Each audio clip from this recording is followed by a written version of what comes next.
افواره، واعمل حساب بكره اللي بتعمله في الناس ممكن يتعمل فيك.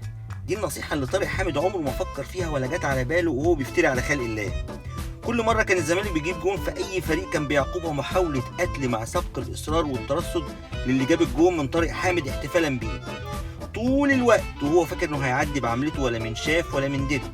لكن لعيبه الزمالك صبروا كتير انتظارا للحظه اللي طال انتظارها، وطول الوقت كانت قصاد عينيهم الحكمه الخالده: مسيرك يا ملوخيه تيجي تحت المخرطه. واخيرا جت الملوخيه تحت المخرطه. اللحظات اللي ما بين خروج الكرة من رجل طارق لغايه ما دخلت الجون هي اللحظات اللي ادرك وافتكر فيها عمايله السودة في زمايله وعرف فيها مصيره، ولو بايده كان هيجري يطير مع علي لطفي يطلع الكوره.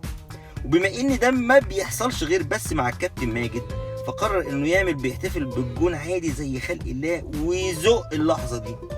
لكن على مين؟ دقت ساعه الحقيقه، والفريق كله كان منتظر اللحظه دي واخد قراره: الطار ولا العار.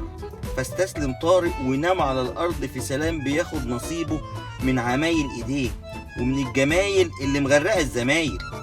خلصت الحكايه؟ اكيد للقصه بقيه. يا طارق هيخلص على الفرقه يا الفرقه هتخلص على طارق، وعايزين رايي غالبا طارق هو اللي هيخلص على الفرقه.